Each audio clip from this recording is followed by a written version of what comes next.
Dari permainan biasa, catur perlahan jadi bagian dari hidupku. Tempat aku belajar tentang kesabaran, menghadapi kekalahan, dan memahami bahwa setiap langkah punya konsekuensi. Perjalanan ini tidak selalu mudah, tapi justru dari setiap proses itulah aku tumbuh. Dan tanpa aku sadari, aku sedang melangkah menjadi seorang pecatur profesional.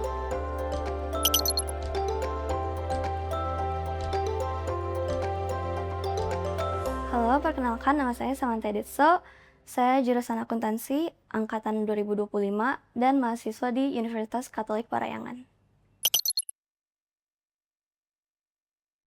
Jadi pertama kali aku kenal catur itu pas kelas 1 SD, di mana ada ekstrakurikuler di tempat aku waktu itu di SD Ursula. Waktu itu guru saya Pak almarhum Antono Dharma itu bilang kalau saya itu berbakat dan menginfokan gitu ke orang tua saya. Dari situ aku mulai sempet les privat dengan dia, di mana berbulan setelah les itu aku ikut kejuaraan pertama aku, yaitu Kejurda. Di mana waktu itu kan tingkatnya lumayan ya, tingkat daerah.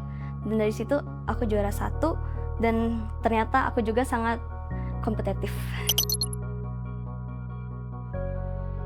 Mungkin pas bagian awal tuh karena saya kenalnya pas masih muda itu kan saya tuh jadi memiliki rasa tahu yang lumayan tinggi lah. Saya ingin tahu, oh kok openingnya harus gini, oh kenapa langkah yang dilanjutin harus kayak gini gitu. Dan menurut saya mengenal itu di usia yang muda itu sangat experience yang unik dan membantu karena itu melatih pola pikir, melatih kreativitas, melatih logika untuk mengambil keputusan yang menurut kamu paling baik gitu. Lomba pertama yang pernah saya ikuti di luar negeri itu di Malaysia, di mana saya mendapatkan FIDE rating waktu itu sih under 9 tertinggi di dunia. Lalu dari situ saya dilanjutin dengan lomba di ASEAN, di ASEAN, di Eastern Asia gitu. Lalu pada akhirnya saya berhasil di titik yang paling tinggi itu di kejuaraan dunia. Dan juga saya sempat mewakili Indonesia di Olimpiade ketika saya berumur 10 tahun, berarti di 2018, sama tahunnya dengan yang kejuaraan dunia. Dan juga pas 2019 saya mendapatkan apresiasi Pancasila. Tapi dari semua itu yang menurut saya paling berkesan itu tentu saja yang kejuaraan dunia. Pertama di Belarus, Minsk, dan yang kedua di Santiago de Compostela di Spanyol. Itu keduanya untuk girls under 10. Menurut saya itu sangat berkesan karena itu pertama kali seorang perempuan dari Indonesia mendapatkan juara dunia di level yang youth gitu. Bagi saya yang sangat berkesan itu mungkin berdiri di podium itu pialanya berat dan lagu Indonesia Raya itu sangat berdering banget di telinga waktu itu dan durasinya yang lama, dan saya merasa bahwa wow, kayak oh I did it gitu, karena lawan saya itu bukan yang semacam ringan gitu. Justru lawan saya pada waktu itu tuh yang mungkin untuk catur tuh sangat progresif seperti Rusia, Cina, Amerika. Jadi bagi saya kalau berhasil melawan semua itu dan menang dan mencapai juara 1 di tingkat seperti itu tuh bagi saya tuh wow banget gitu.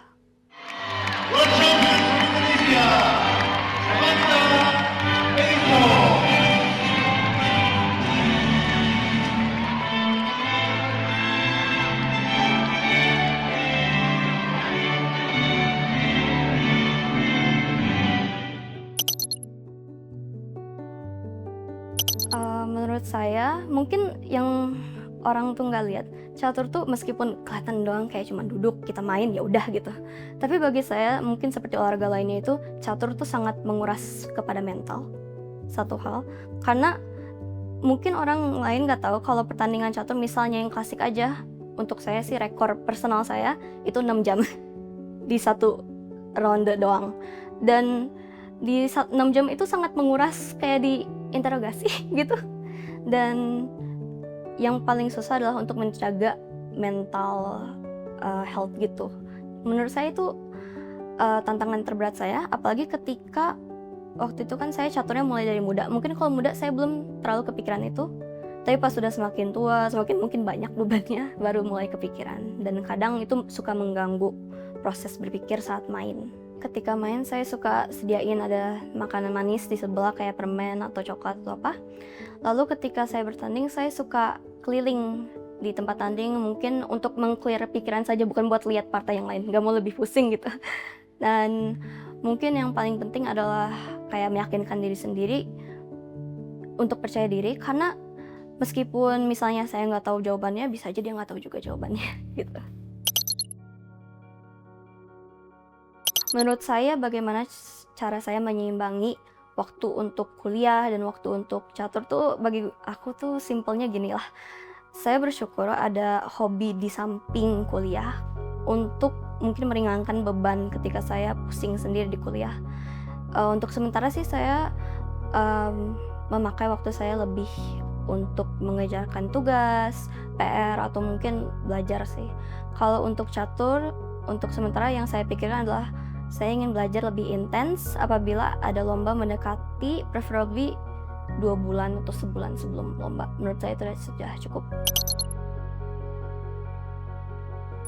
Beberapa life skill yang saya pelajari dari catur tuh dapat berupa kreativitas, dimana saya tuh harus membangun strategi plan-plan sendiri ketika bermain, ketenangan karena bayangin itu berjam-jam tuh kita nggak boleh heboh, nggak boleh berisik, nggak boleh membuat scene dan mengganggu yang lain dan mengganggu lawan kita sendiri. Lalu ada juga mungkin keteguhan, dimana meskipun misalnya pernah jatuh sekali di sekian babak suatu pertandingan ini, kita harus tetap fight gitu. Siapa tahu bisa juara, dan itu yang terjadi pada saya di yang kejuaraan dunia juga. Sebenarnya saya tersandung 2 kali, tapi tetap bisa juara karena ada keteguhan itu. Lalu mungkin yang paling mengimpact hidup saya sampai sekarang tuh mungkin logika.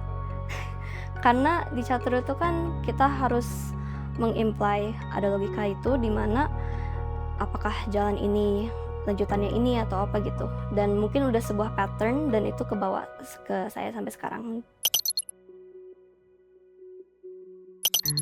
Mungkin harapan yang ingin saya capai di masa depan adalah untuk mencapai gelar yang paling tinggi sebisanya, Grandmaster. Soalnya selama ini sih kalau di Indonesia belum ada atlet perempuan yang mendapat gelar tersebut.